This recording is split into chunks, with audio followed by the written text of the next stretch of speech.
Welcome to Entrepreneurs Playing Games. Let me fix this and we can start.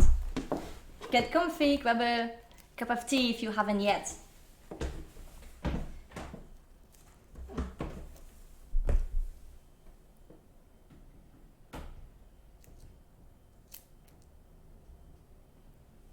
That's better.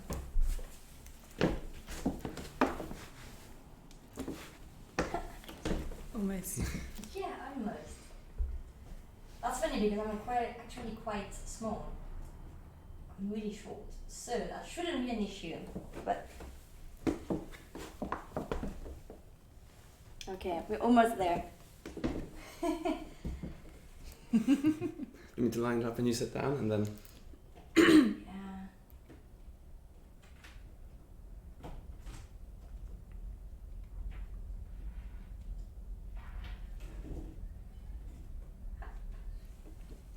Okay, maybe third item should be fine. Yes, we're good now.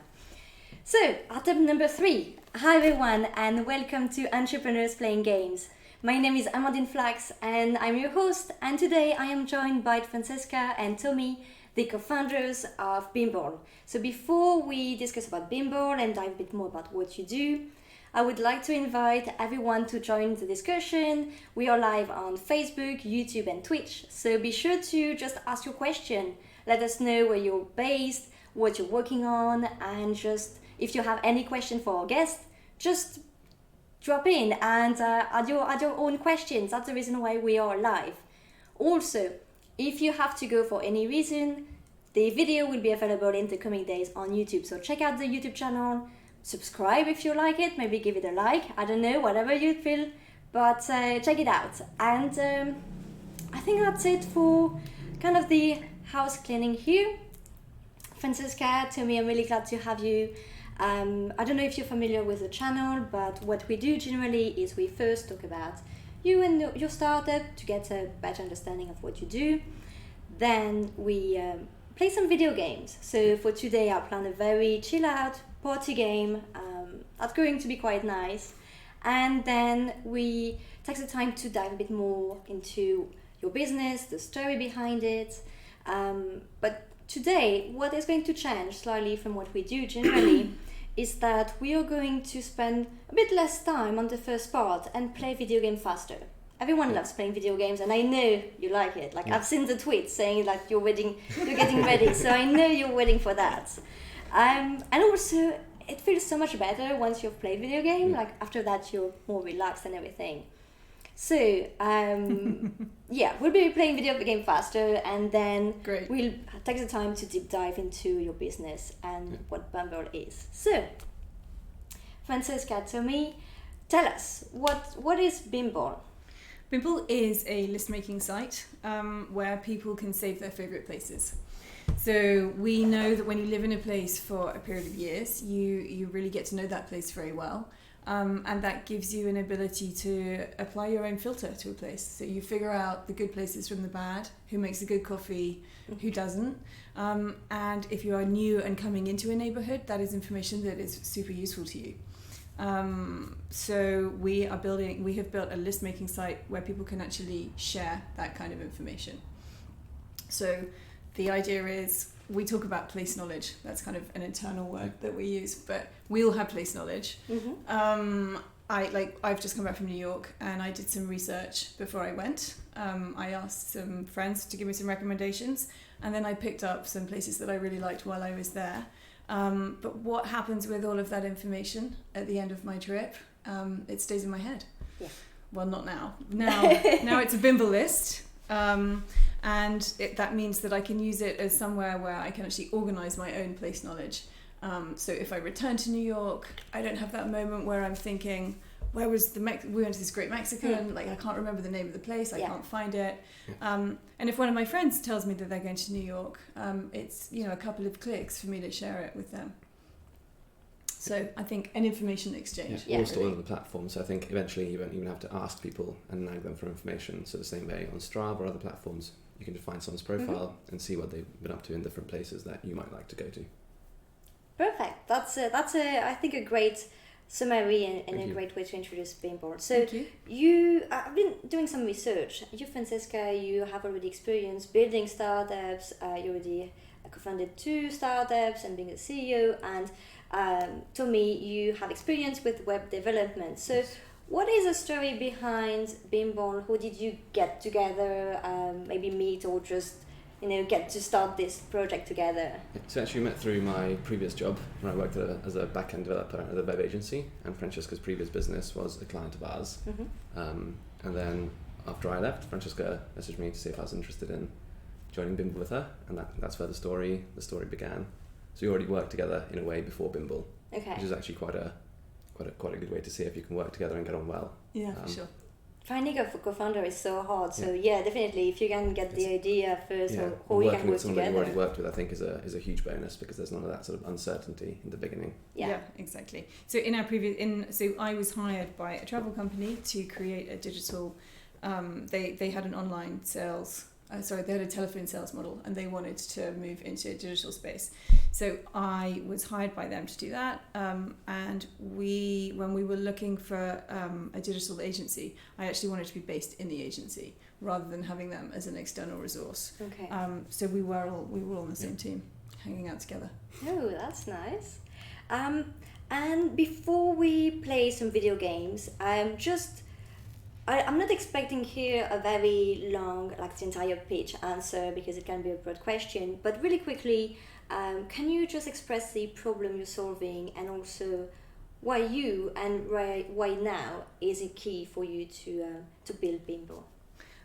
So much noise. There is finding Place information. Yeah, good quality place information. So for us, we're not about the new and the now. There are lots of places that do that. But it just seems extraordinary to us that you still cannot quickly and easily find yourself in a new place and find really high quality information. And by that, we mean information from people who know those places really well.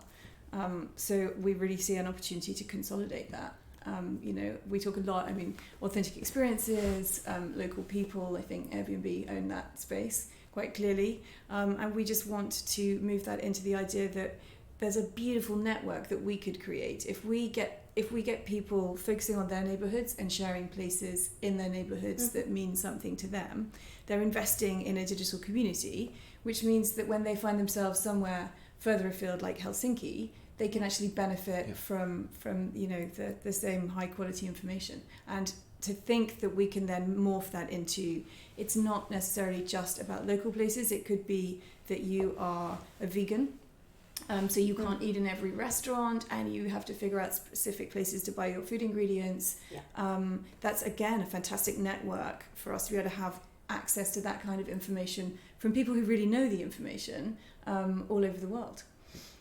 I think it's easy for people to find out once you know where you're going, to find out when it's open or where a place is on Google Maps. And I think it's easy for people on social media platforms to find out what people are up to on Instagram. And I imagine Bimble being sort of in the middle of that, where you have objective place information on one end and purely people's sort of photos and experiences on the other end.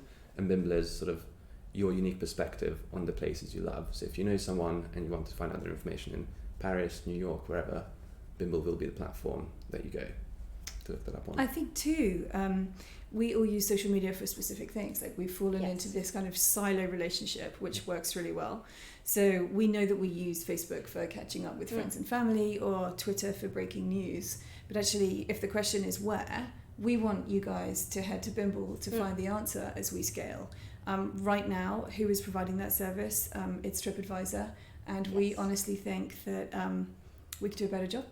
I really think that a lot of the social media platforms that we all use were built over 10 years ago. So I think it's time for some new energy. I actually wanted to bring that later on into the discussion, but now you are mentioning that, you mentioning TripAdvisor and this kind of travel platform. And when I chatted with one of your teammates, she also mentioned that you are not a travel platform, and you don't want necessarily to be associated to the travel companies because you're not a travel startup, right? So you can use it for travel, but it's actually, especially in the beginning, it's about your own neighborhoods and the places you know really well. So it's about sharing that information primarily. It's about place information, it's about places that mean something to you. So travel is an important dimension of what we do, but it's one dimension of what we do. It could be, so trip could be a very a great use case as to why you would use Bimble, but so could be being a student and coming into a new university town.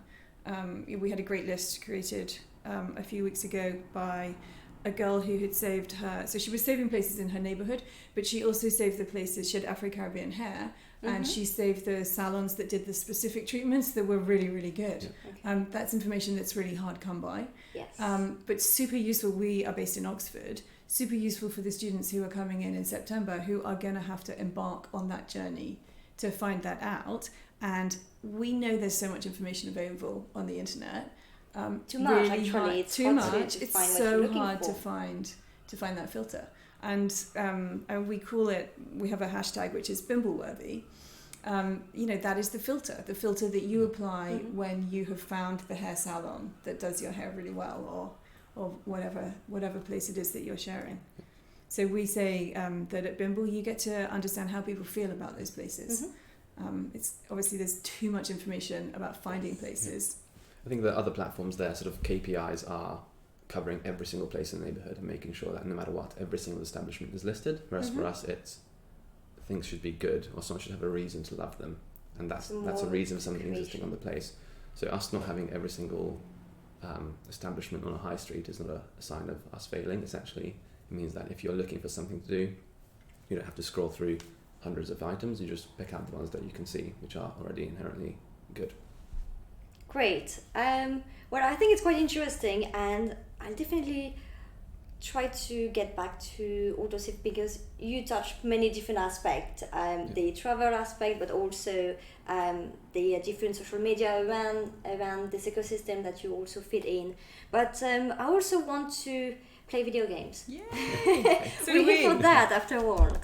Okay. So let's play some video games, and then I have quite lots of questions that I need to rearrange a bit, because you already answered some aspects, but I want to dive a bit more into other of those aspects. If anyone has any question also, that's the perfect timing to add your question to the chat. We are going to play for quite a while, and we might not be able to answer straight away the hard questions because it requires some concentration, right? But I'll make sure to add your question right after we play video games and to answer it. So please, whatever the platform you're using, we are monitoring the chat, so feel free to just say hi and let us know what you think. I'm just going to set up the game. So you said you were playing video games, you trained a bit before, right? No, I did not do that last night.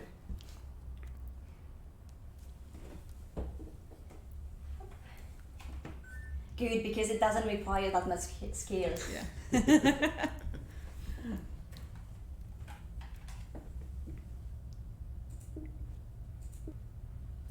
Okay, so I got a controller for you. One of you will have the Steam controller. Thanks so much. Thank you. Should we swap? Do you want to swap? Yeah. Okay. That's because we're friends. We appreciate that. It threw me off otherwise. Okay, and I'm going to change the scene. So we don't have the sound of the game, unfortunately. We can't make it happen. It just, no way. But everyone can hear the sound, so we're just the only one without it. This is super cute. So now the game is stick fight, and one of us is not on it. Is that me? No, I think it's me. I'm the yellow one, I think. Yeah. Okay. Let me restart the game really quickly. I'm not moving. I think it might be Francesca. Oh, really? I think so. I wasn't moving either, so let me just check this. Can't believe you got that controller. I owe you one. Although if I'm not in the game, I it's still a bit win, of a difference. and then you shot yourself in the foot. Or maybe I'll let you win, 'Cause just to you- say thank you. That's definitely like you.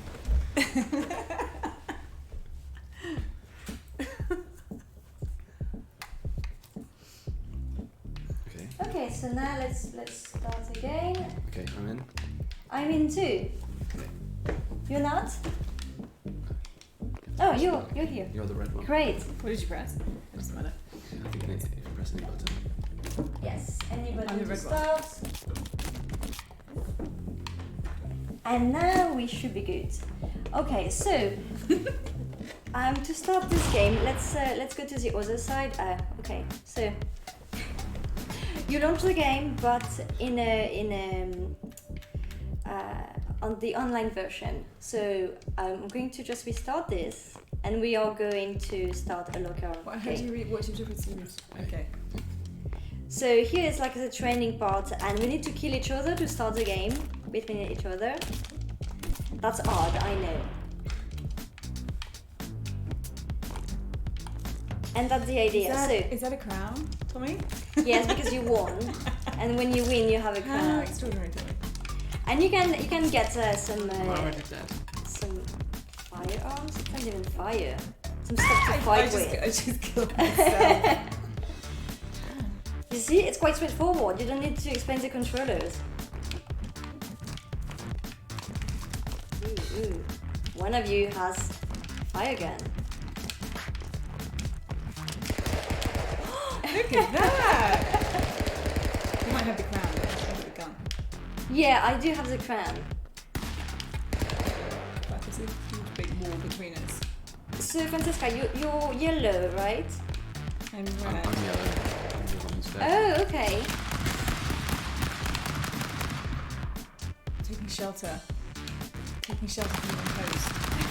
It's quite aggressive, as it turns out. Yeah, I'm a bit sorry for that. Who knew? But I played a bit yesterday, and to be honest, people now we're online are learning. very Now we're aggressive. learning. But I have to, Where's just to Tommy? test Tommy, that. where are you? You're not There. right. Collapsed on the bottom floor. He needed to, we needed to win. One of us needed to win to revive him. I'm jumping at the moment. Oh, you're going the hard way. You're trying to fight with your bare hands. Yeah. What other options do I have? Is there other weapons I can pick up? But I think one of you is Oh. dead, so Me. Oh. I'm dead. there are some firearms. Oh, so is that a gun? Okay. Yeah, there are some guns running around.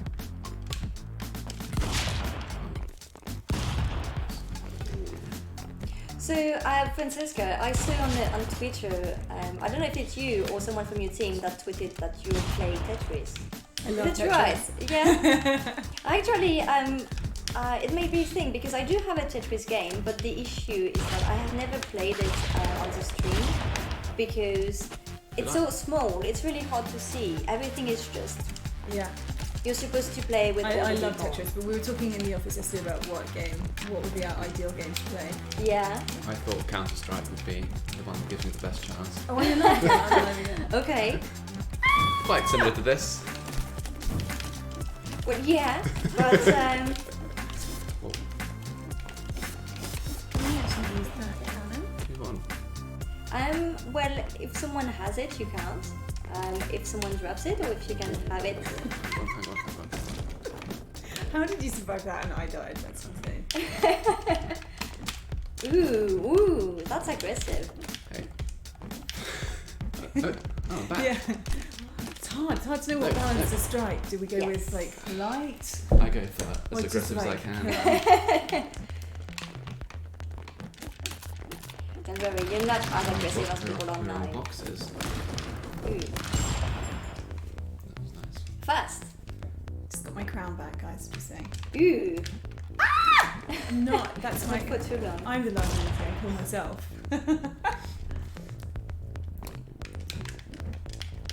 I was surprised yesterday when I was trying the game a bit.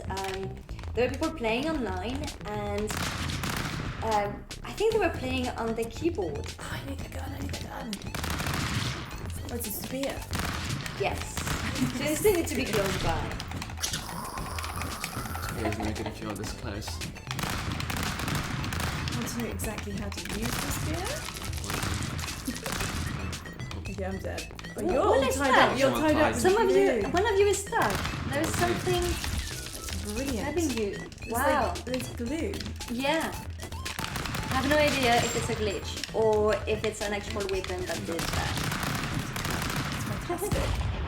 That's what I like about this game. Every different weapon is doing something different. So. Actually, it reminds me of what's that other game? With the frog that used to like catch things, which I completely into it one point. Right. And it had that super cute music. I think I'm about to fall off. So. Yeah, I can see you. I have no idea how you can hold there. Bottom left. Yeah. If I let go, Well, up to you. You can try. there's no way back. Yeah. Get off. I go That's to you fine. first every Yeah. time now. Really, even now. Like, even I can't cope with the power of that cannon. I think Even once that one? everything is just falling apart, it's just a matter of luck, right? Yes. Who is positioned at the top. Never see the pieces. I want that! I didn't even move. What happened between each other? Tommy's trying to prove a point today with me. Yeah. Something you happened. started practicing games first. I sent Tommy last night. I went. We got home from work last night, and I started practicing. Yeah. And I got a I video I of sent Francesca Tom- playing Call of Duty. Oh really? You do? You need to see that. I think I never played I'm Call not sure of anyone Duty. needs to see that, actually. Well, now you said it. It has to go online sometime. There you go. Yeah. I think I had to backtrack quite quickly and start playing Kung Fu Panda. What is that? That's exactly what I said. Oh, I felt- Obviously, Kung Fu it's that Panda. panda and his jiu-jitsu moves. So are you fighting like with a panda or human or You can something? choose. You can choose character. Okay. Again, another bit of suicide there.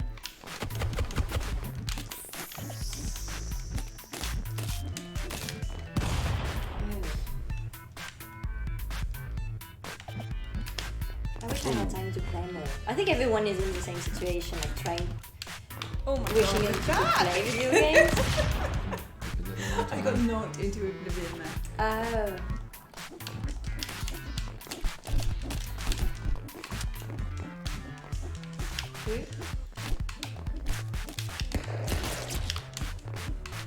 Wow, I don't know why and how I have injected to the other side. Oh, my bad, I was looking at my computer. Okay.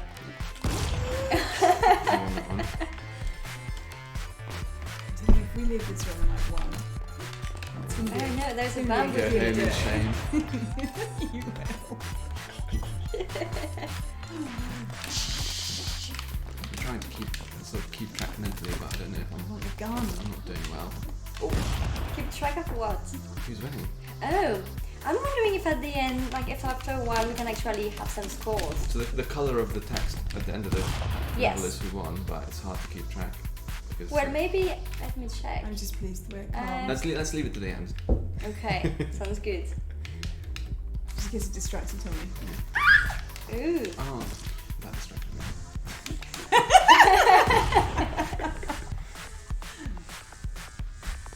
You never know what to expect. This doesn't look good. What? Hey. The spike. Ouch. That was close. You just dragged me under it, by the way. I think we all learnt a lot there, Tommy. I was on mute. I'm not sure what to expect here. Oh, Oh, are yeah, you okay, yellow? you need to You're go. yellow. Oh, you're not, yeah. You're red. I know! Well, you did drag me under. I had a panic where I thought, oh, maybe that was on my hand, actually. Come on. Okay, nobody's even sworn yet, which is good. That was that other panic on the train. Good. I think I'm definitely losing. Oh, God, it's another crown. What to do?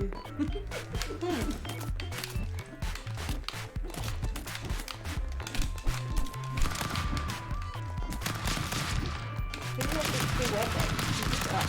Yeah, I didn't even notice that. Ah. And you know what to do with it.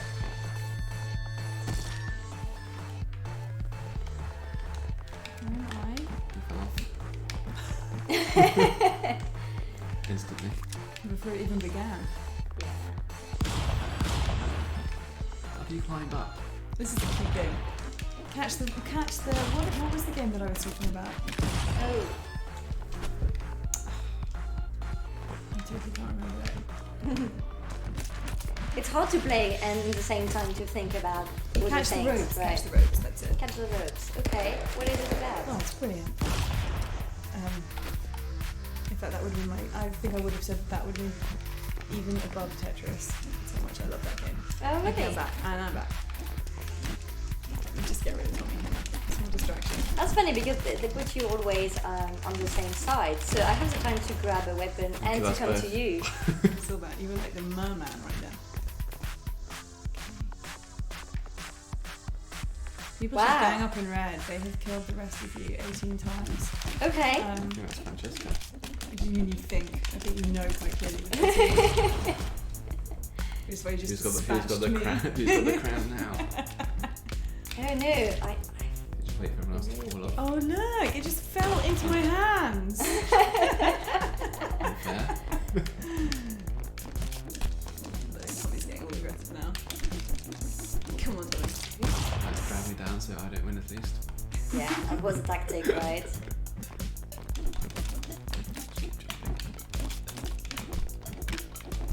Oops, I'm out. I peacefully win. I'm wondering who designs all twos. That was fast. Into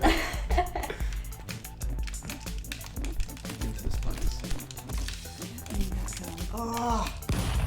Ooh. The only control I know is attack. I was just practicing my moves and impaled myself on the spike. I don't recommend it. Look, my little crown at the bottom. Yeah. Just luck.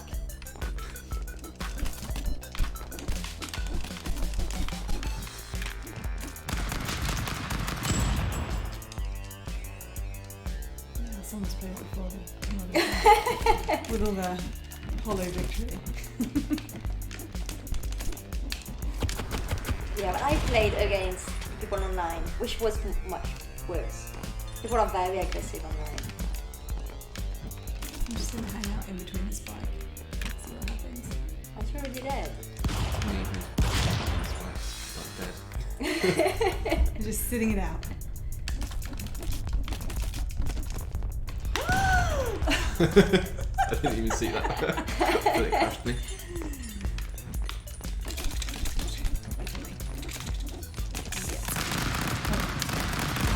Wow, that was domination, that's a word. It was a massacre. We're not good at staying on that. I've got a spatial issue. Go up. So hand legs back. Not good. Oh, here's another one. Get the gun. Took my time. You're making it look so easy.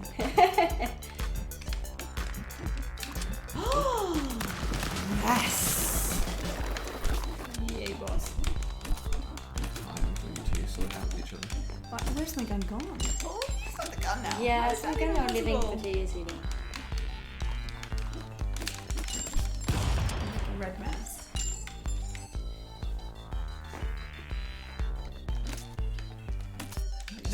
Just let you two get on with it.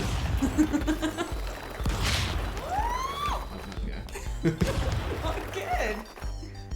Turns out being a passive bystander not effective. Although I didn't just drop my weaponry. That's not the button to shoot.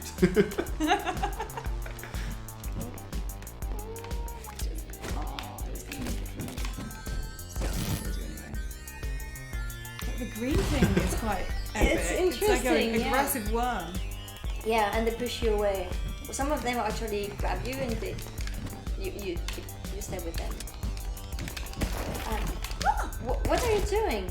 Tell me, what is it like? Is it a shield? I don't know. I'm trying to figure out what button it is to shoot the gun when I finally get one. It's just X.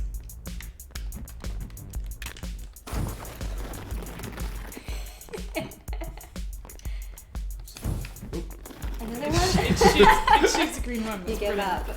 That's the one. That's my favourite weapon.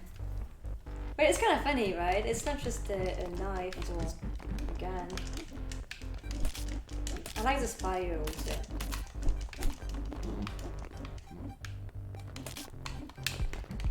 yet. What are you doing? Just like hanging out. God, our host is quite on point. Yeah, I'm sorry, I'm a bit It's aggressive. like 0 prisoners. Well, you're so good. Like you were Oh, leading the thank way, you. so I'm like, well, I have to be a bit aggressive, right? And be like, oh, I'm a newbie. I need to take your game.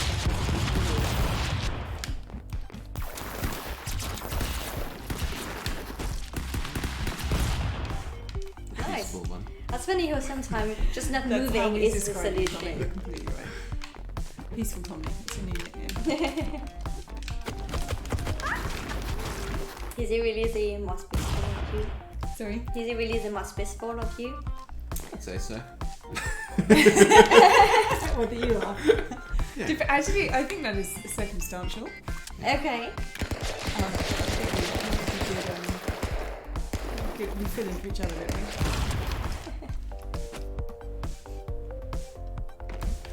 Balance. It's always a key.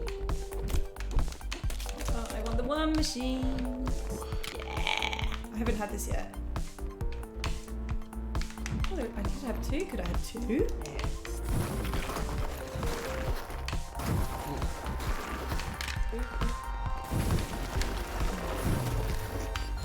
I just prefer the gun, actually. It's hard to control. Yeah. How do you shoot the worms? X. Yeah, like any weapon. Yeah.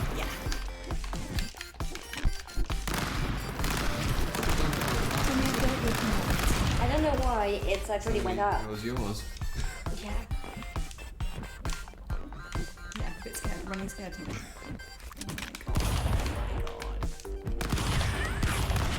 Yeah, I'm trying to play, but I'm dead. You know, you always have this moment sometimes where you don't exactly know which character you are playing. Always wanted the crown. You sure about that? Let's see the data, sorry. Let's see the data. Just as I said that.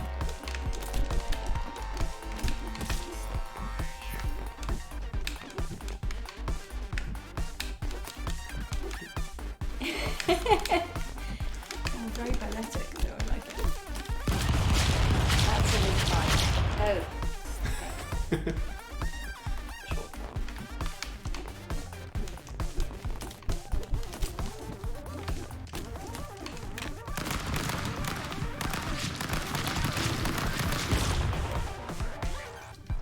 Get on my power level. Get on. Okay.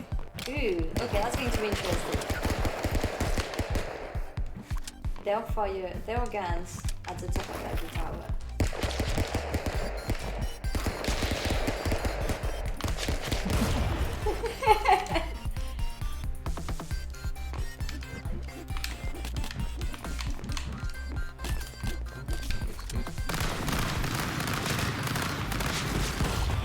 Moving it down together. Yeah. Ooh, okay. That's good to know. So we ran off the cliff. That's Yeah, interesting. yeah. Come on, then. Come on, Amandine. Let's do it. Yes. Oh. Ooh. That's ooh, I didn't expect that. Miraculously, I won that one. What is this level? That's really hard now. I think we're too good, and now we have very hard Not level. into the flames. The shape of the body when you die is so funny. Yeah. Yeah. See ya. Okay. Ooh. That one's gonna get you past.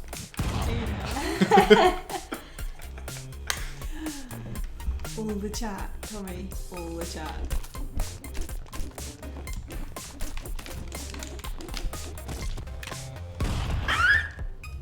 Yes. Accidental change of direction. Not go in my favour. Where do you hide from that? I think where you are is good. Up there. Oh yeah. I'm already dead, so. Now what, though? But is it going to end? Like we can't move. I think Francesca's about to. Yeah, I think she was It's just a time thing. I could have hung on a bit longer. Oh, Tommy. Ooh. That's the explosion from the sky. What is this logo? Like, it's completely different from the first ones.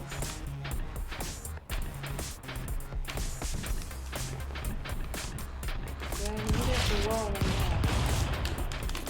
And you just took my gun from me. now. Sorry for that. I think we're all learning an awful lot.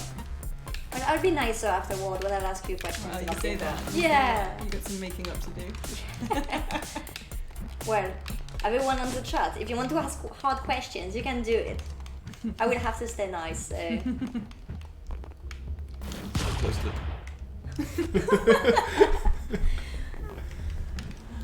Oh. it keeps falling off. Oh, I went straight to it. I think there were a side laser saber on the hidden on the thing. Right, you're dead. Yeah, well, you just pushed me straight into like a burning this column of Take that as a burn. yes. I'm still underneath it. I'm actually, yeah, but they're quite cool because you can move them.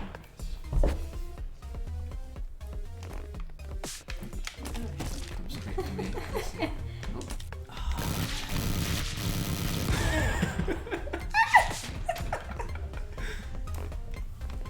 My powerful gun pushed me I back. just wait for you to fight each other. What is that? Oh, I tried so hard not to die there. Sort of background. Western. Yeah.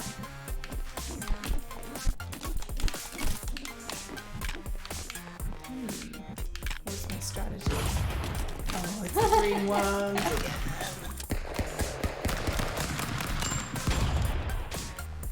Oh, it was a Dynamite. powder, yeah. Didn't get it, could explode. Let me just dispatch of something. I'll be back in a sec.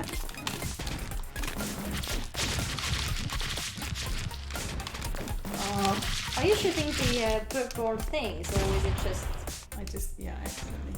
Okay.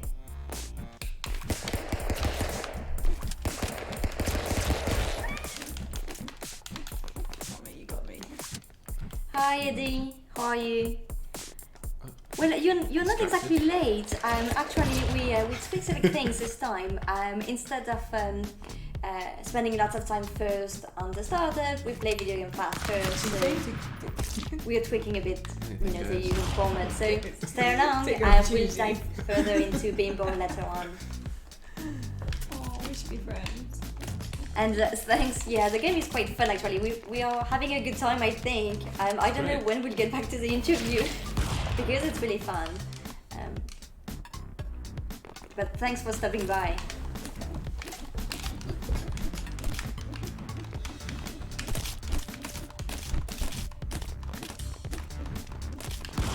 Okay, the worm are coming from the ceiling, I think, or something like that. Yeah.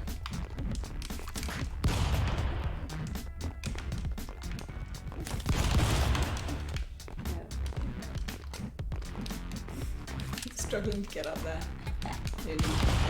Yeah, you have kind of like it bounces when you jump. Are you both dead? No, I'm Oh, you know. You were hiding. yeah, exactly. Oh, I thought you picked it up.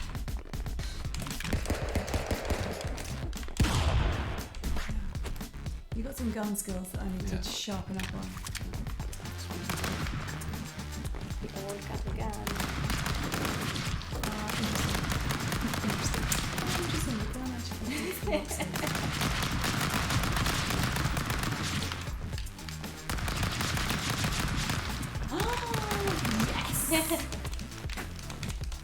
Oh, I'm dead. I'm dead. That's why you got me there. I like the I'd be parents. surprised. Well, I history. know, Oh, no. based History on the was current just- situation.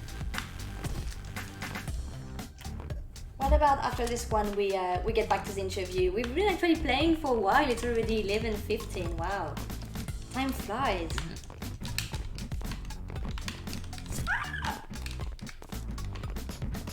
Yeah.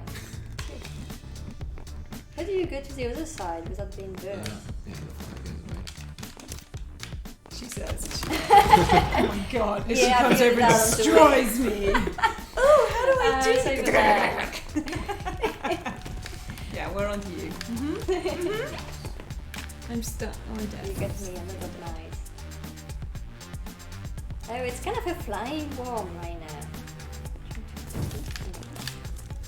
Why is it attacking me? Well, I don't think it's like under your influence. You just shoot it somewhere. If you happen to be there, that's too bad for you. Ah. Yeah, coming to you. Am I though? Or am I just dying?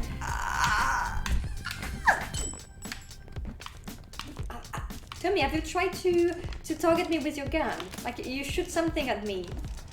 You haven't powered it, you just threw me the gun. I think I had you in my sights targeted perfectly, but then I threw the gun to you instead Oh, of Tommy, shooting. look at that! How did you do that epic jumping? Being sort of tossed up into the air. Yeah, I really? think that's the idea, yeah. Not on purpose. I thought you had like a new. Oh! I don't think there are some power moves or anything that make you jump. I see it, Tommy. I was already dead, I think, when you threw me off along with Ross out with the fire. No.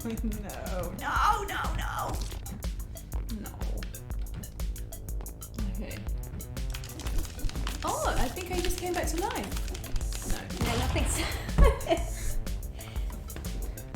I got re-exploded. Ooh, okay. Yeah, let's maybe get back to the question. What do you think? The end. Yeah, I think it's Yeah. a good idea. Once you've shown me the data. Well, I don't know actually. Where can we find that? Do you think? I don't feel too confident, especially hanging under that. Yeah, so you're not going to help. You're like, oh, I don't know how to find that information.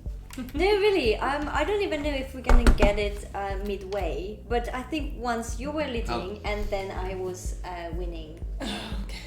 So I definitely lose, but other than that, Which is the main thing. Sorry for That was that, really yes. the goal accomplished. Yeah, I have no That was idea fun. who we know. Keep binding. No, I don't think we can know right now.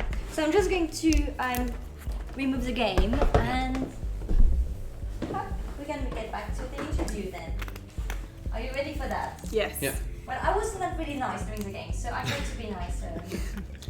Yeah, you're a bit scary. Really? Mm. Ooh, that's not good.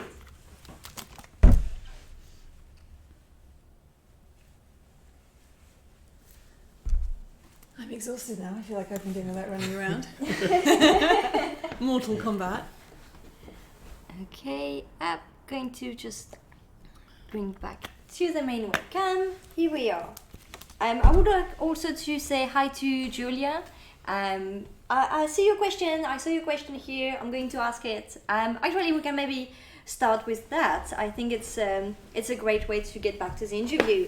So Julia is asking. She's watching from YouTube, and she's asking. I can see why people would use Bimble to find places, but how would you convince people to make the list? That's a good question. Yeah, it's our greatest challenge actually. But we knew that would be our greatest challenge from the beginning. So we've done a huge amount of exploring that issue. We're very close to our users, and I think so this is not our assumption, but this is what our users have told us. The main motivations they have are to share their own neighborhoods. So our audiences tend to value their communities, and they want to support the independent businesses that are in their own neighborhoods. So we all know that it's harder and harder for independent businesses to survive, but none of us want to live in a world where we don't have them. Yes. So I think predominantly it was a sense of community, a sense of supporting independent businesses and being able to help them thrive. But actually, we are a platform where you can organise your own place knowledge, as we said. So it's super useful to be able to take it all from here and put it in one place where it's easy for you to share it with other people, and really useful for you to kind of remember that information. So I think the practical perspective is that, especially if you often get asked about place information, so if you've lived somewhere else or you've lived abroad or you're from a different country and people are visiting it or people are coming to your hometown, I'd much rather make a Bimble list that takes me a couple of seconds rather than write a long email, having to, especially when things have sort of different opening times or bits of bobs of information that our platform pulls through automatically. If I was to send that in an email, I'd spend hours and hours writing it, and the end result would be something that ultimately I'm not proud of, and the person I'm sending it to wouldn't feel super enthused receiving it either. And I guess also when someone asks you for recommendation, they don't necessarily know what they want exactly sometimes. So they're just like, oh, I'll be in your neighborhood or in your city for a few days. What should I do? Where should I go? And well, you have many options, right? So if you want some food... Too many options. Yeah. You want food, you want drinks, you want activities. Are you staying in a specific neighborhood? Or are you moving around? Like, what is your plan? And but actually, you know, place information exchanges hands all the time. So, you know, we have had a lot of activity this week from brides on the platform who have been, so for every wedding, there is a church and a reception venue, but there are also lists of hotels or like hair salons where people can get their hair done the day before the wedding. You know, a wedding has a lot of place information changing hands. And we are now seeing brides coming onto the platform and making guest guides to share. Okay. We have had some people who are moving house, and they obviously, you know, I think in the moving house process, finding the house is obviously critical. Yes. But beyond that, actually understanding how you can live in that place, that has to be the second most important thing. So we've seen some local lists created by people who are trying to promote their house sale. Influencers, in fact, we had, so Bimble's very much a platform for real people, so we love the fact that people are on there saving things that mean something to them. But nevertheless, we did have, you know, we are building relationships with influencers where they see the value in the platform.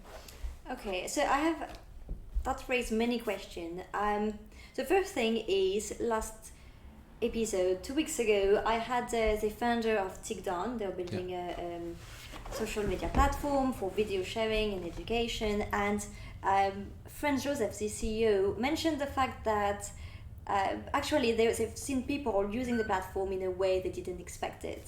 And I'm wondering, you mentioning bride sharing some kind of guest list information, and have you seen any behaviors that were unusual, that you didn't really necessarily build the platform for, but people are actually using it and finding I think those? In the very beginning, aside from there's lots of different content that we didn't expect initially, but I think the biggest one quite early on was actually people not using it to share places that they love, but using it to make a plan with their friends about what they'll do when they visit a place. So I think it was in our early user testing session, someone said that they would use it for planning a night out somewhere or planning a weekend away in a different city, and using the platform as a planning tool, because again and also what I mentioned earlier about it pulling through all the information about places, it means that rather than just searching for a place, if you list a bunch of places on the Bimble platform, you can see where they are on a map, you can see the opening hours, you can see what kind of categories they're in, you can see if other people have been to that place and taken any photos. So it's actually, while not the main intended purpose, quite useful as a planning tool as well. And I think right at the very beginning, we imagined that people would use Bimble lists to go to new destinations. But actually what we saw a lot of was people being interested in their own neighbourhood. So if I've created a list in my own neighbourhood, people were telling us that they wanted to see what the guy over there, like, what is his list in my own neighbourhood? Have I got everything down? What can I learn in my own neighbourhood? So that we didn't expect at all. Well, it's actually hard when you're based in a place and you have your habits. You want to break your habits, but you don't really know what to try. You don't want to be disappointed because you know it's next to your place, so you don't want to go to the restaurant. That's the feedback we get a lot. It's not good. So we've had a lot of feedback, which essentially points to the same thing, which is winging it often ends in disappointment. So where we are confident and independent travellers, we might think, and whether you're in a trip mode or actually you're just at the weekends going out and about, you don't want to depend on other information and do research, so you just want to wing it. But actually it's quite hard for that to end in success sometimes. It might be that you find yourself in a restaurant, but you're 2 streets away from a really exceptionally good place to go that everybody loves, and you've kind of wandered mindlessly into the wrong place. You also mentioned using influencers and thinking about using influencers. And I check online, you also recently launched your first paid online campaign, right? Yeah. So how did it go, and also what is your plan to get more users on the platform? Because I think for this kind of platform that benefits from the network effect, user acquisition is really key. So what is your plan on this end? So super early days for us. We just closed our seed raise at the end of April. So we spent the last quarter kind of growing and hiring, building our teams, getting them in place, and then getting everyone settled, and then sorting out our strategy. So that's why we're funded, we've sorted out our strategy, and now we're chasing user acquisition. So to answer those questions, we've quite a few questions. Influencers, there is a value on the platform for influencers because they are already sharing this kind of information. If they're sharing it on Instagram, then it has two problems. So it would either get pushed down the feed by Instagram, or if it's a story, it disappears after 24 hours. Yes. So we see ourselves as a complement in that scenario, because your followers, if you're an influencer, your followers can, rather than thinking, I saw them, they saved something really cool, how do I find it? Actually, as we scale, we can train people to understand that Bimble is a permanent place. We are the platform for place. So when you think, I saw that on Instagram, you will know to go to Bimble to find out the information about that place. So in many ways, we would become a marketing channel for influencers. But that is because they see the inherent value in the platform, and not that we're paying them for their information. So we feel quite strongly that we want real people on the platform. Definitely. We don't want to be a place that is curated. We don't want journalists. We don't want travel professionals. Everybody's welcome, but we're not chasing. We're chasing after genuine information. And we don't want people. So we want everyone on the platform, but the places that people should be listed because they genuinely love those places, not because it's a paid review or a paid advertisement on the behalf of the places. And in terms of incentivization, we quite often hear that if you don't know who's paying for it, or if you don't understand necessarily the business model and it's free to use, you're generally the product and it's about your data. So for now, the platform is completely free to use. Are you already thinking about a way to monetize it for the future? And who's paying basically, or so who will be paying for that? The platform will always be free to use for consumers, but we do have 3 different sort of business model revenue streams that we're planning on doing in the future. So right now we live from investment capital while we are kind of finessing the product. So the product is still in early stages. So it is super quick and easy to use, but on a 12-month runway, it will look completely different at the end. We've released our app in November. And beyond that, we have 3 different revenue streams. So one is advertising revenue. As a social platform, that is something that we will definitely do. So native advertising as you use the product. But beyond that, actually, what we find quite exciting is the place page. So if you save a list to Bimble, and you will be adding places to your list, for every place that gets added to the platform, the system automatically creates a place page for that business. And the business can come along and claim the place page, and that is it's super exciting for us, because what we understand with the independent businesses is they really struggle with marketing. Actually, they're experts at creating their bricks and mortar businesses, and they have fascinating founder stories that we think should be shared. So again, the place page is a great opportunity for them to share their logo, their founder story, but their menus, or if they're an art gallery, exhibitions they're having. But we can ramp that right up to push notifications, all sorts of kind of exciting geolocational stuff, as well as we grow. And I think the other thing that the businesses struggle with is just maintaining their website. Again, all these independent businesses have when they do have one, not everyone has to have a so website. Much on, exactly. They have so much on their plate that even if they do have a website, every day they're trying to run the business, and it becomes a sort of the last thing that they look at. So often it's out of date. Often it doesn't rank well in Google. There's tons of websites that have been sort of hacked and the owner hasn't even noticed, because it's not a priority for them, because they're struggling to keep their business alive. And it's about and it discovery. costs a lot of money. So the best example we have is that if I My mum, when she walks past a new place, would think, "Oh, it's new. I'll go and I'll check it out. I'll have a look." But we know that's not what what the everyday consumer does anymore. We know that we walk past a place and think, "Oh, it's new," and so we get out our phone. And if we can't find it on our phone, we're not going in. So the problem that we are trying to tackle with the place page is to give these independent businesses the opportunity to be discoverable online. I love that. It's a big issue for them right now. It's their biggest issue. So in fact, a lot of research was done last year about why retail struggles the way it does for the small to medium-sized enterprises. And there is a misconception that it is about the fact that retail is moving online. That's actually not true, and the figures are really surprising. So if I asked you what percentage do you think of retail takes place online? Well, I think for retail, I don't know, I would say online maybe 60-70%. Yeah, it's really interesting. And that is the common response. It's 16% in the UK, and it's 12% in the US. That's interesting. So that's not the problem. The problem that retail is struggling with at the moment is that the consumer has changed. So again, we don't window shop anymore. That all takes place online. If you're an independent business, as Tomi has just said, having a website, that's step one. It's like the entry step. Yes. It's what you do with your website. You've got to drive traffic to it. It's got to be fluent in Google. We when we're designing our products, we're thinking about user interface design, user experience design. That's all stuff that independent businesses obviously, they don't necessarily know what we're talking about. And even if they do, it's hard to build technology, and it's very, very expensive. If you don't have the skills, you don't know where to start. Yeah. Or even if you have the skills, if you're an independent business, you probably don't have the time. That's right. And I think, as Francesca said, even if you have a physical commerce, most of that journey for the user starts off online.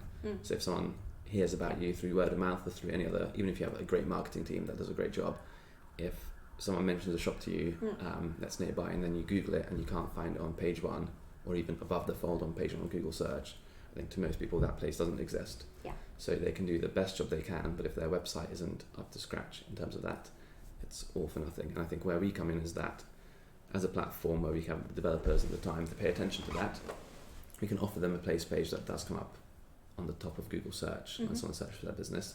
And unlike other social media, well, not social media platforms, but like TripAdvisor, rather than it being this weird space where you're reading negative reviews or positive reviews and people's quite subjective opinions on what they hate or what they love, Bimble will be people's experiences there at that place. And you can figure out, are the kind of people who are going here similar to me? Would I like the place? And then make your decision based on that. Okay, are you thinking about having some kind of additional features for social media instead of sharing your list as a link? You can actually research for your friends, because I can imagine, I know lots of people, but maybe your colleagues haven't shared with you the list or the link because you haven't asked for it.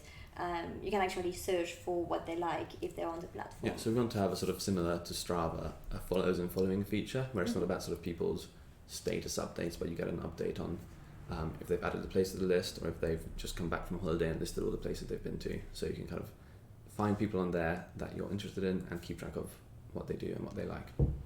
But we have, we have a product roadmap, as long as our arms actually, that is coming. So we launched in a very basic form because we wanted to test the effectiveness of the product really, and its ability to grow.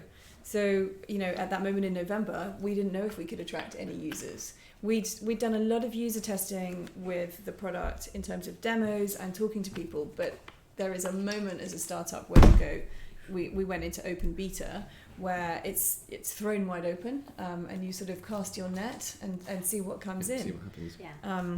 And we were lucky. We were pleased, actually. I think there is a universal interest in what we're doing. And so I think we had 1,000 lists created in just over 4 weeks. I think almost good. more impressive than it was lists all over the world. So I think initially our thought was that people who kind of know us will make lists in Oxford, and we'll have a platform that has kind of Oxford and nothing. But actually what happened is that people started making lists from San Francisco to Bhutan. We had some in Bhutan. We had a lot in Asia. And then actually, eventually, after 6 weeks, 50% of our user base was from the US, predominantly in New York. New York and California. California. That's interesting. Yeah. And have you specifically targeted those areas? Well, at that point, weirdly at that point, not at all. Yeah, and then since then, we weren't funded at that point, so we were. It was, I mean, genuinely organic. Organic in that it was just open for people to discover, and we were doing a lot of hard work, jumping into communities and drawing people's attention to our product. But as you all know, that's not enough to actually get people to go to the site unless there's some interest. And then for them to go to the site and then take an action like create a list, the next step, share the list by publishing it, the next step. So we were super enthused by our early activity, which was great. And then we launched our seed raise right after that. Okay. I just want to say thank you, Eddie. Eddie said that he loves the topic, so he finds this discussion very interesting. Great. That's great. Thanks. Thank you very much. It's good to hear. Yeah. So you mentioned that you raised seed investment last April, right? So what was the progression? We closed in January. April, So yeah. So we January started to in April, yeah. What was the progression for you? What happened before, and what's your plan for the coming months now that you have reached the next stage, basically? So we Pre-seed? You mean pre-seed raise or what? Well, it's not about the investment, but it's more about your plan. You mentioned that you have a product map, and also now that you have more funding, what is the plan for the coming months? So the seed raise was for hiring a team for 12 months, Okay. and to take the product from essentially what we just described as this sort of organically marketed proof of concept to the app, most importantly. Yeah, an iOS app that is no longer sort of a beta, but a sort of fully ready market released app, and then to bring up the product in terms of usability and quality to the level that we want it to be. So this 12 months is the time we have to do that. So the plan was to hire a team of designers, developers and marketers, and to market the product and then at the same time build it and bring it up to the level that we want to in terms of quality. So we built 3 teams. We have built out the dev team. But up until April, that was all freelance relationships. So it was Tommy and I, and we had one other person with us, who essentially was a product guy. And then now we have brought all of the dev teams in-house, so including the app engineer and front end and back end. Then we've hired designers, so we have a UI designer and a UX designer, and then we have 2 people on marketing, and we also have a marketing intern. So that how many? That's a lot of people now. 9 people Yeah. currently 9? in total, about to be 10. Yeah. About to be 10. And we did have a moment actually when once.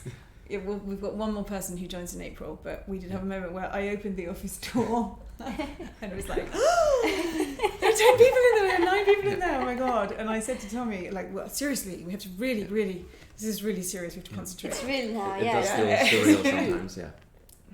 And everyone is based in Oxford, right? Yeah. So everyone's working from our offices in Oxford.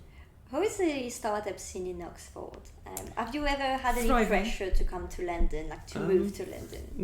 Well, I think... I mean, we talk about moving to London. Yes, it's something that's sort of in the back of my mind all the time. I think it's hard to answer that question without a bit of context. I think if you don't have any sort of connections or haven't worked previously in Oxford, I think your biggest challenge would be hiring developers. Luckily, through my previous jobs and meetups that I go to, that wasn't a big issue for us. And I think, again, sort of hiring people that you know within your network is going to really ease that. But there is a lot of support in Oxford for startups in general. So as long as you can hire the right team in Oxford, I think it's great. Yeah. And there's tons of meetups all the time. We went to one just on Thursday. Thursday night we were. There's meetups every week, but from all the way from sort of back-end engineering to UX and UI to marketing to just general startup meetups. So I think while there's this sort of pressure in the back of our mind that everyone kind of seems to say you have to go to London or you'll sort of fail, and there's all these books that mention the same thing in America where to give yourself the best chance, move to sort of Silicon Valley or New York. I think it is possible to do a startup in somewhere like Oxford. It may be that we outgrow Oxford. We'd rather not, but there may be a reality that we will outgrow Oxford, and that will be predominantly from a marketing perspective, I think. But the hardest position for us to hire for was UX, actually. Really? Okay. Yeah.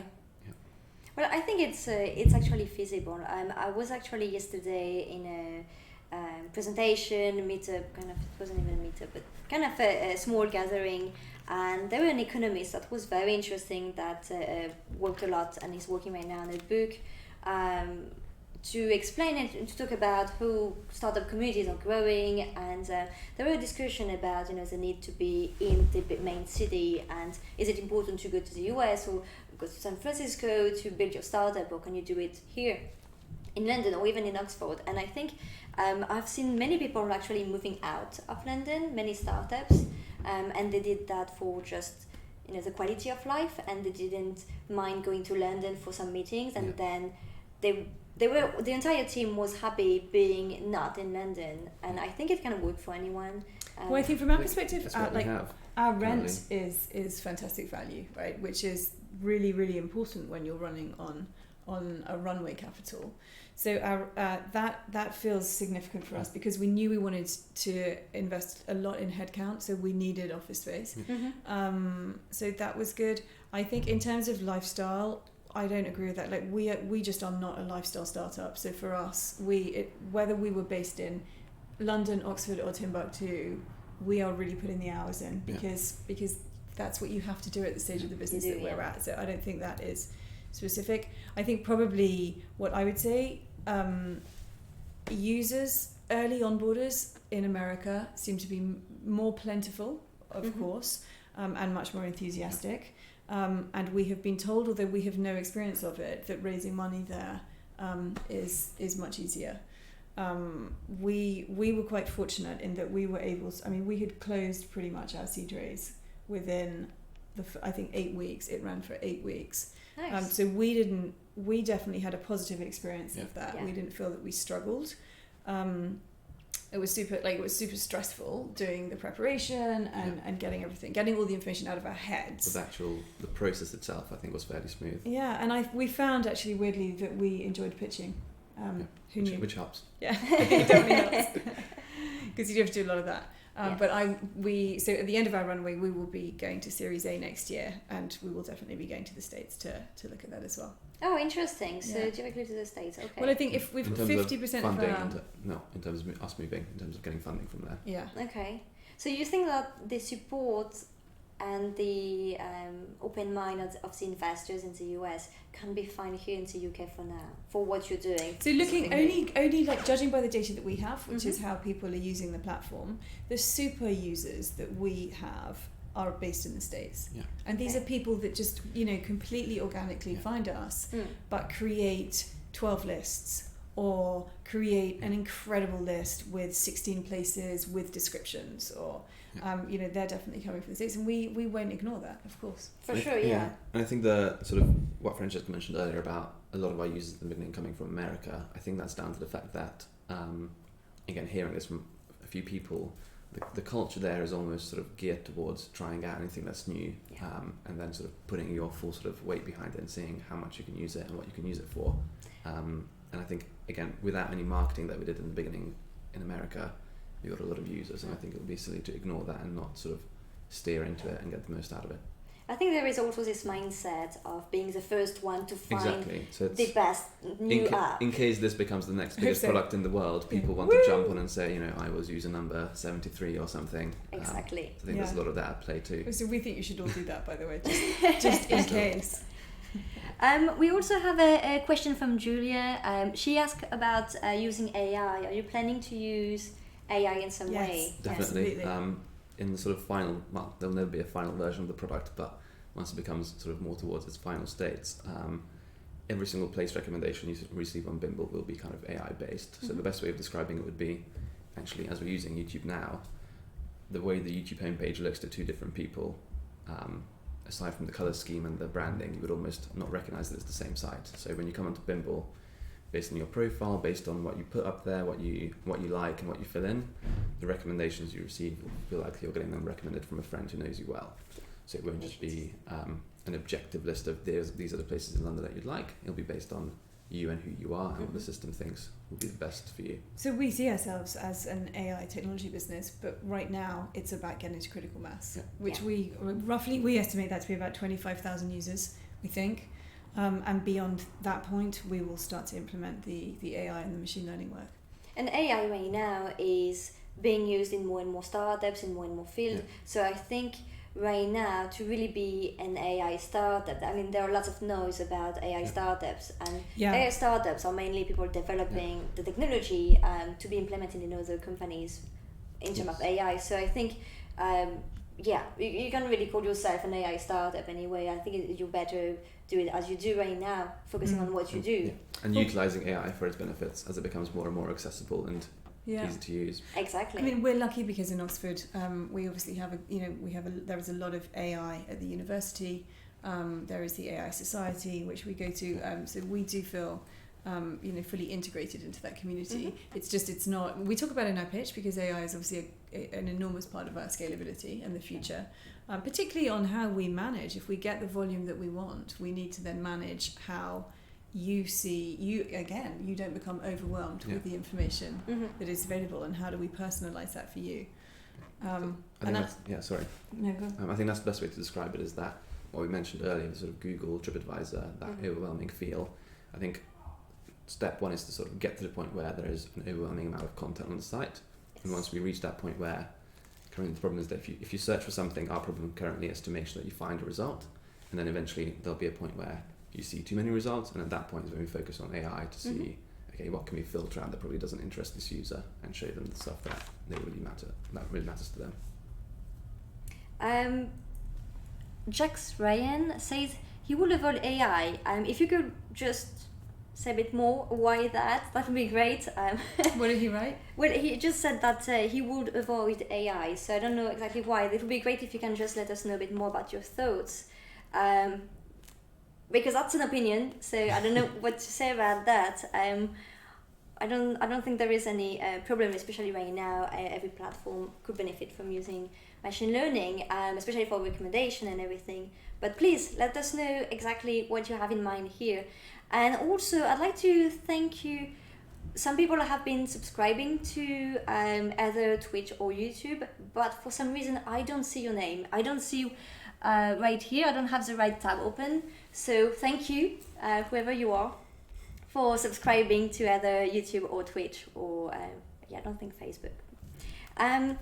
Okay, I do have more question, and let me think.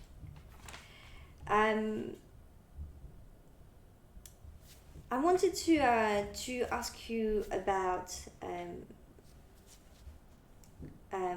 your own different background, and the fact that you, Francesca, you already funded other startups, and I'd like to know how this time it's different, and maybe if there are anything that from your previous experience that really helped you get on board for this new adventure. And for you, Tomi, I'd like to know also about how it was to go from working in a web development agency and being part of a team to actually step up and become the CTO, if you had to learn any new skills or anything. Definitely. I guess. That's the short answer. And I'm sure this is something... For both of us, I mean, it's just a baptism of fire from beginning to end, isn't it? But in a good way. Yeah. I think, so my background, I started in investment banking, and then I started an independent business. So actually I think that's why, we talk quite often about Bimble is really this meshing together of all of our experiences to date, and it all kind of amalgamating into this product, which is Bimble. So I started an independent business because I just wanted to do that. I'd been living in Paris, and I'd come back, and in Paris you very much lived in your neighbourhood. Yes. Where you had your butcher, your baker, your candlestick maker. Your baker, yeah, I missed that. and you had a stationery shop actually, and I came back to London, and I noticed that we didn't have, we didn't have a stationery shop, and that was something that I thought I would do. Mm-hmm. So I set about with my co-founder, a friend of mine. We decided that we would open a stationery shop. We'd also spent, I think, because of my previous career, I'd spent a lot of time in the States, particularly in New York, and the stationery market in New York is very well developed. And so we thought, we'll just open a stationery shop, that's what we'll do. And it's, I want to tell you that it was way more considered than that, but actually the reality is it wasn't. And the learning, the best way of answering that question is we When we think about lean startups and the lean methodology that we follow and being agile now as a technology business, actually at that moment, and I think it was 2003 that we launched the stationery business. We didn't do any user testing whatsoever. So we had an idea for a stationery business. We hooked up with illustrators who we thought were doing great work, and we went immediately into stock, thousands and thousands of cards. We didn't ask one single person what they thought of our cards. And again, we just had a lot of good luck, and we got picked up so we had a retail shop, and we had a design studio upstairs. And one day, the stationery buyer from Liberty of London was walking past our shop and came in and said, "I would like you guys to wholesale." And we said, "Oh, we don't know anything about wholesaling." And she said, "Okay, girls, I'm going to teach you." And it ended with us selling in Paper Chase and John Lewis, every single John Lewis store in the country. Suddenly she absolutely was the spark that enabled my business to grow. It's great to have on board someone like that. That's amazing. Well, she walked past our shop and liked the product, so I think we're lucky. I wouldn't recommend that we do it like that now. That's not our strategy for but this business. To be fair, traditionally then, 2003 was very much in many ways a pre-digital era. We didn't have methodologies and access to that sort of the whole concept of user testing and lean was in its infancy, or had it not been born yet. And we do the absolute opposite at Bimble. So everything we do is user tested. We don't, we generate ideas, but then we immediately go out through, we use the build, measure, learn framework. So we would build something rubbish, that looks incredibly basic, put it immediately in front of users, and we conduct this super weird user testing where it's completely silent, because we need them to experience the platform without us prompting them. And then we watch and see where they stumble and where they succeed. And then we would go back and rebuild it again, iterate on that, and then show it to a different group and see, and that's how the product has evolved. So really what you see at Bimble is absolutely born of users and what they want, which is, I think, true when we were asked the question at the beginning about why will people create lists. We spend a lot of time asking our audiences that. Why would they do that?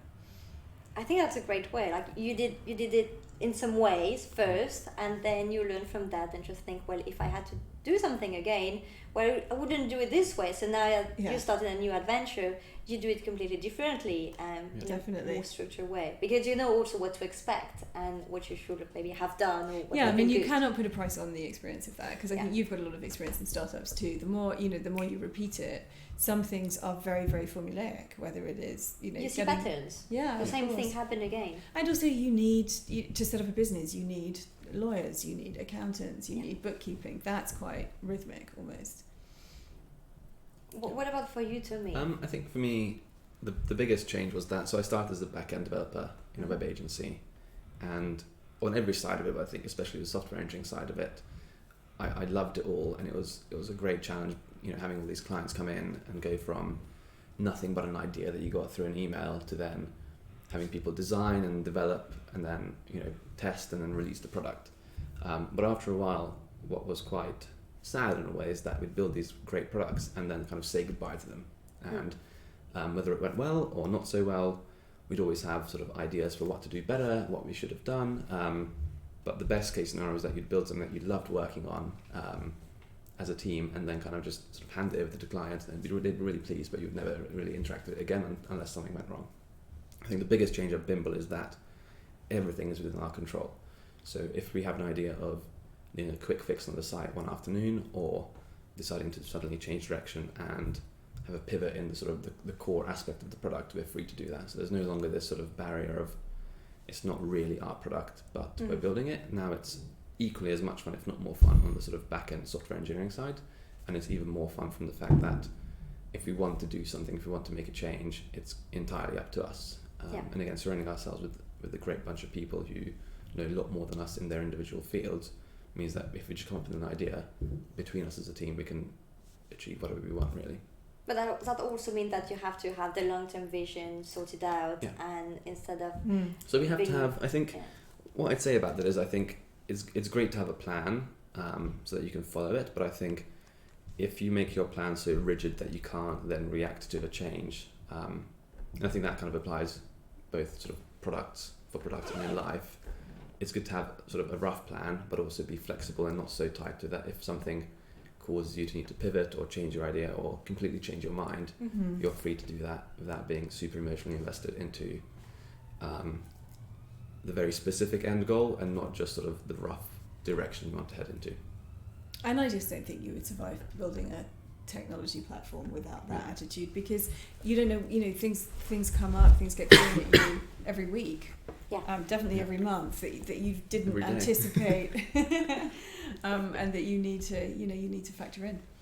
Definitely, that's a complete startup life. Absolutely, things happen. Ecosystem is changing also. Customers have different needs. I'd just like to say a big thanks to Jax Ryan. He says that he loves the channel and he likes the intelligence in the room. So, we're having fun. We also played video games before, so it's not just all about... That's lovely to hear. But thanks a lot. I think maybe he didn't see the gaming bit. Yeah, maybe. But thanks you very much.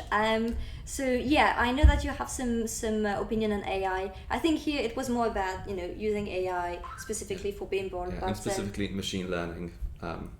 I guess where you draw the line with AI and machine learning is subjective, but and you have different levels, right? So I think we're not going to get into such a deep discussion right now, because we can spend an hour, I think, discussing about the different levels and everything. Yeah. But if you want to share your opinion on the chat, feel free to do so, and I'll definitely read it. And also, if you want to reach out to discuss further, happy to do so. And also want to say hi to Mr. Papa Mongo. Yeah. Hi. Hope you're doing well. Thanks for stopping by. So also yesterday I promoted the live stream, and on Twitter someone reached out to me and asked me a question that I think could be interesting. He asked, what's the biggest challenge for you as an entrepreneur? Was it the funding, the hiring process, or something else that was really the most tricky part for now? There will be for sure other things. What is our biggest challenge? So it wasn't the funding, thank goodness. Should we do it for the company or individually? Yeah. Well, I think both. Let's do Up both. to you. It's quite broad. Let's do the company one first. I think finding probably startup life is not for everybody. Yeah. Finding the right employees is not easy. So we tried lots of different ways of doing that. So our dev teams were straightforward to hire because we obviously are part of the tech community in Oxford, and we knew who we wanted to hire, and we were super lucky that they agreed to join us, which is brave and bold. But actually, as we have said, it's unpredictable. It's an unpredictable life. You work long hours. You don't know what tomorrow brings, and we have no way of telling whether or not we will be successful in the future. So we feel very much that, based on our user feedback, that we've got something that people like, and it's up to us now to turn that into something bigger, and to get people creating lists. That's the challenge that we have right now, is that we need people to move from thinking it's a great idea into actually proactively contributing their own list in order to participate in our digital community. That's really what we want to build, is a community of people that are out and about, that have place information. We want it to be completely diverse and full of interesting people. So when you come to Bimble, you that's what you can expect. And what about at the personal level? I think for me, one of the biggest things is, it's not really a challenge that I have to face. It's the fact that, as I mentioned earlier, we can build whatever we want, and especially now that we've hired people that are capable of building, I'd say almost anything. It's freaking out because we haven't got the time to build almost anything. So while we have the option of, our developer can build an Android app and an iOS app, that while seems great, now you have to decide which one you build, or do you build them at the same time? And equally, prioritizing features when you have the ability to build all of them but not the time, I think is super tricky. And I think getting that right, and always keeping in mind what the consumers of the product want and not what we want, is this ongoing thing that we have to keep an eye on. And I think one of the other struggles that we face every day is what we realised. I think we touched in the beginning, we thought we were building a travel app, and then we realised very quickly that there was a lot of interest from people in their own countries, from their own neighbourhoods. And suddenly, as we have grown, we have realised that any Instagram user is a potential Bimble user too. So that presents us, that is fantastic in terms of our scalability and our future. But actually, where do we begin? And who do we begin with? And that, understanding who we want to go narrow and deep, because we believe that's how we will succeed initially. But what does that look like? Who are those groups going to be? What do we do with them? And what do we do with everyone else while that's going on? That I think is something that, it's a constant challenge. Yeah, sure. Having the market audience, or the target audience rather, be really broad. It's a mixed blessing. Great sort of on the tail end of things when you can scale globally to billions of users, but in the on the marketing side of things or the product side of things, it's difficult to prioritize what to build. There's a really specific product that you aim at teachers or software engineers or people like that. Then you have a really clear focus on who you're building it for. Whereas for us, it's anyone and everyone, and it's hard to kind of target them with picking features out of a list one by one. So one example of that, we took out family as a sector, and we argued that our users would fall on either side of the child raising years. And we based that on talking to people and understanding that we got a clear amount of interest from people who weren't having to worry about music lessons or going to the park with their kids at the weekend. Yeah. They had a higher disposable income at that point in terms of it being available to spend on themselves, and they had the weekends free. So we cut out the family sector. And then when we were funded, the first thing we did was we worked with an external market research company to benchmark where we were at so that we could measure it again at the end of 12 months. And they sneakily put in families into those audiences who all said, no, we would definitely use Bimble. We talk about place all the time, because when you have children, it's not just about... Where can you go with them? Yeah, and it's not just about the parks, which is the good park, and which has got the park which has got teenagers in there at night smoking, and so we don't want to go there. What about the park that's got the amazing swings? I don't know. But or child friendly places that you can go for lunch. There's a huge audience for us with families, and we are not able to address that at the moment. Because we can't focus on everything. And so you feel slightly, there's all that nervous energy thinking, but are we how much are we not building, how much are we not doing, and are we focusing on the wrong audience? Should we be using that? So, but I mean, that you get used to it, don't you? You have to roll with it. That's a big question, yeah. And I love your answer, really. I love that, it's completely honest, and I think I've seen so many startups in the same situation where you know where you want to go, but it's just what is the best approach for your audience and how you're making sure that you're talking to the right people. And also it's something that actually I think we've discussed in every single episode for now. The audience, how do you know exactly who to talk to and what they want exactly? So really love your answer. We've been chatting for a while, so before we start wrapping up, I'd like to ask you something. You mentioned earlier, I think during the first part of the interview, you mentioned that you mentioned something that you mentioned in an Instagram post recently, where I think Tomi said that it takes 5 years to become an overnight success. And you also said that most social media apps were created 10 years ago, and that now you think that it's time for a new and positive social media. And I'm wondering, the term positive really strikes me, because I'm wondering, do you think that right now the social media platforms available are kind of broken, or they're not positive enough?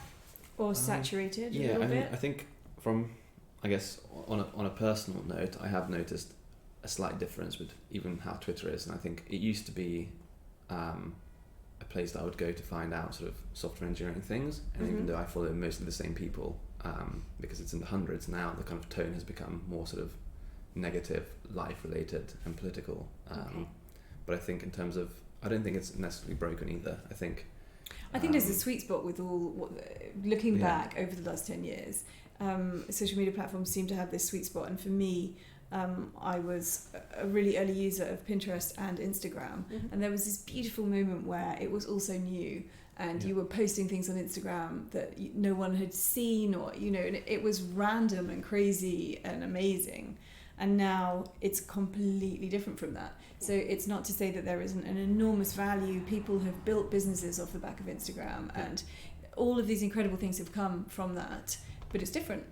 And I think that it is time for different reasons. So I think we have learned a lot about unhealthy, addictive behavioural models. We don't want to create an app that does that. So we're not, and this was something that we really had to address with our investors. We are not all about people visiting the platform every hour. We're about making sure that there's value for you on the platform. And for us, a big part of it is that we are a digital solution, but it ends in a real life experience, because we want to live in the real world, and we want people to be out in neighbourhoods that are thriving with a sense of community, sociability, and lovely shops to go in.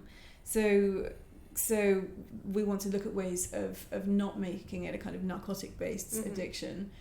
On the platform, can anyone post anything negative? I don't think so, right? So you kind of curate things that you like. The plan is that, while we have a free text comments box, it would be technically possible, but the idea is that because you're only listing places that you love, your description of them is likely not going to be negative. Yeah. So if you have a useful point to make in an otherwise sort of a positive comment, that's useful. But that we don't have an idea of sort of reviews or star ratings where, the problem with the reviews is that you don't know if you can trust them. You might be fake, or they might be sort of incentivized in other ways to not be genuine. And with the star ratings, it's not that helpful in most places. Just end up with sort of like an average sort of 3.5, 4 stars. And it's such your focus anyway. If you want a rating or reviews, you go to TripAdvisor. Right? So if you already know where you're going and you want to see when it's open, then head to one of those platforms. But I think if you want to find good places in the area that you're interested in and see people's subjective context around why they love the place, and actually see not just a place and it's 4.5 stars from 1,000 people, but see sort of a glimpse into why I might love a place and why Francesca might love it and why you might love it from 3 completely different angles. That's what Bimble is about.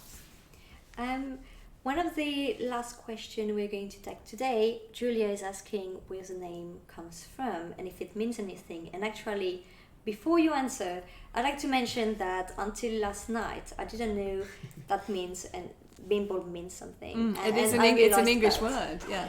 So the actual dictionary definition is a walk without a purpose. So other verbs would be meandering or mooching around, and it's a derivative of bumbling around.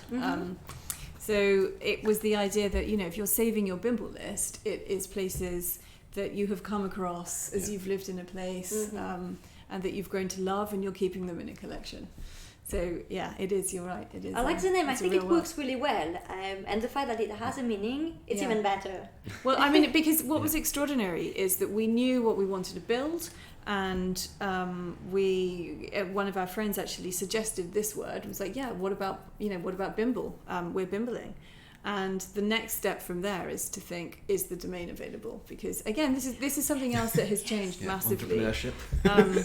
It's not. Great idea. Is the domain name available? Because if the domain name's not available, you pretty much can't call your business that. Yeah. Social media also, like you have a website where you can see if it's available and on which social media. Yeah. You need to find something. Well, you can sort of find a workaround on social media handles. It's annoying. There is definitely a guy out there who has got Bimble on Instagram, and he doesn't even post. You can buy it. He's just hanging on to it.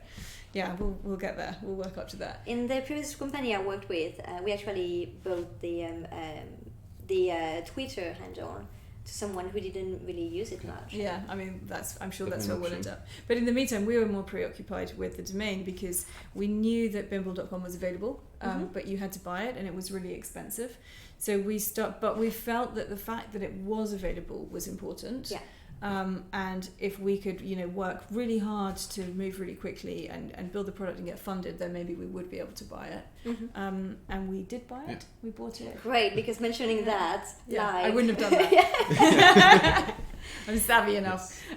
We started with bimblehq.com. Okay. And then when we got funded, we bought bimble.com. Well, it works. I think with the HQ, it also works for quite a while. There are many startups out there that are still using it. Well, especially in the before beginning, you're it was a live. no-brainer to just buy something that Yeah. roughly resembles the brand and Sure. get people to test the idea and see if anyone will even be receptive to it.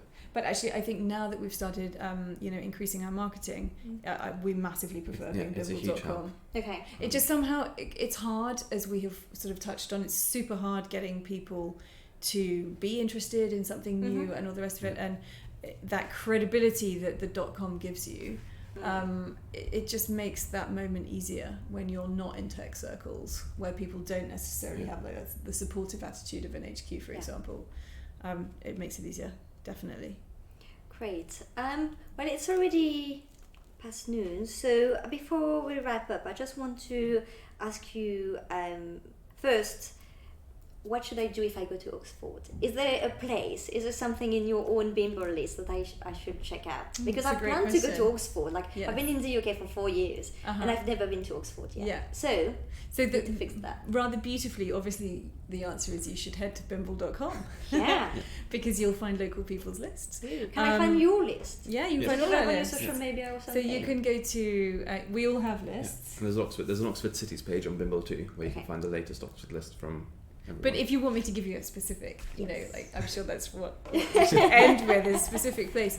There's an incredible bakery that has just opened called Hamlin Bakery. Okay. It's an independent business, and the lady who is the actual baker, it's her and her husband as a team, but she was at the E5 Bakehouse in London Fields, which is amazing, under the railway arches, and she's left London and they've opened in Oxford. And they do the most incredible cinnamon buns and peanut butter cookies. So it's small, they've just launched, they would love the support. And it's on the Iffley Road. Okay. And I would probably, if I were at Hamlin Bakery, I would probably mooch from there to Christchurch Meadows, which is a park. The best way of describing it is a park. Christchurch is a university college. Okay. But the public grounds are open, and it leads right down to the river, and it's where all of the rowing boats are. So all the Oxford rowing teams will be practicing on a Saturday morning. So that would be my recommendation. Well, I need to now make some plans. Yeah. While the weather is still okay. And obviously get in touch. If you come to Oxford, then you come and see our team and our growing Definitely, business. I'll stop by. Also, is there anything you want to share, like some resources, books, anything you find useful in your journey? Maybe not. Maybe there are some things. Yeah. Do you know what I really have the best answer? Like my tip is Audible. Like if you're a startup entrepreneur, Audible is just the best way of. We read entrepreneurial books all the time. They all seem to come from the States. That's another thing. We'd really like some English entrepreneurs to write some books. But there is so much learning available without having to have those people in your network or having to have studied at that university. Stanford are constantly publishing books on their courses and so on. And given that we're also time poor, because that is the other massive reality of a startup, Audible really solves that problem. So we do it. I go for a walk in the park for an hour. I'm not doing it at the moment because we're too busy, but when I can, I force myself to do that. And I've got my headphones on and I'm listening to Audible. And from reading all of these kinds of books, I mean, absolutely some of our key strategies have come from that. The last strategy that we've implemented has been the OKR system in terms of a goal framework, which has really, really helped us. So that was one book that we read. That came out of another book, I can't remember which one it was, and then we had to all sit down. Yeah. This is how much fun it is in a startup. One weekend we all had to sit down and read, or three of us had to sit down and read this book about the methodology. It makes you think. It makes you gives another look at your business, thinking, oh, they've done this. Okay, interesting. Maybe we could adapt that in a different way. But Well, OKRs, that's our latest obsession. Great. I think, as I would say, in terms of advice or sort of resources, not a single resource, but just go to any meetup that is at all even relevant. And even if you think it's only somewhat relevant, there'll always be someone there who's in a similar situation or an interesting situation. And you can either learn from it, which is great. Even if you don't learn anything sort of technical or anything new, you meet like-minded people. And I think, again, as we touched on earlier, there is nothing better than when you need to hire someone that you can just find people in your own network who you already know quite well, and it makes the whole situation a lot easier. Yeah, and there's so many resources. I feel so lucky that, from Google Campus in London, which is obviously quite big and quite popular, but all the way to the meetups that happen in all sorts of places in and around Oxford, from pubs to renting out school venues after school. There's always something on. And meetup.com, we use meetup.com. Meetup, Eventbrite, there's always something on, and I think if you're interested in learning about something or doing something, there's always going to be a meetup around somewhere or some sort of free resource, which is quite lucky. And we're allowed to ask for some support. Yeah. So I think something that would be incredibly useful for us is if anybody likes what we're trying to do and appreciates how hard it is getting out of the gates, we would love you guys to create a list on bimble.com. Or you could follow us on Instagram, and our handle is @BimbleApp.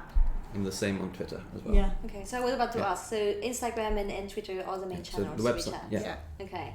Is there any event or anything you're taking part of that people can see you around and meet the team? Or Nothing's scheduled currently, I No, think. I'm presenting to the Oxford MBAs at the end of August, but that's Okay. closed group, so that's probably not very Okay. helpful. Well, if you walk around Oxford and if you happen to be Yeah. around Oxford, maybe you can look at their list. And yes, please check out bimble.com and also do create your own list. You know what to do after the stream. Share the place you love, and that would be a great help for everyone. And I think, I'd love to see your list. So if you want to also share your list afterward on social media, my thing is Twitter. I'm on Instagram, but I am so bad at Instagram. I need to improve my game, but it just, I don't know. I like taking pictures. So I do the Instagram and Tommy does Twitter, so we compete over. Yeah. That's why I did a little blag for it. And then you jumped in with your Twitter. It's just a stupid Follow us on internal Twitter, joke. @BimbleApp. Are you behind the Twitter account? As of yesterday. Yes. Okay. I like your Twitter account. Thank you. I also like the Instagram account, but I just find it so nice, so just personal, and it's so important. Even if you see a brand, you like to. You like to be reminded that there is a human behind it. Yeah, I absolutely. think And that's definitely our goal, is to Yeah. make it seem like you sort of buy into the people behind the company through and, Twitter. and the same from the platform. We're about real people, so it should feel personal because that's exactly what we're doing. Love that. I think it's a great way to end the stream. Thank you. I would like just to I'd like to thank you everyone for joining us today. I see that we have more people subscribing.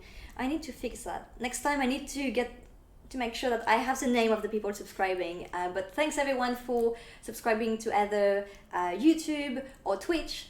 We'll be back in 2 weeks, so we have live stream about every 2 weeks. If you have any suggestions for a game or for guests based in London or in the UK ideally, that would be fantastic. Just feel free to reach out to me. I am on Twitter, I'm on Instagram, I'm on most social media actually. So feel free to reach out and keep an eye on our social media.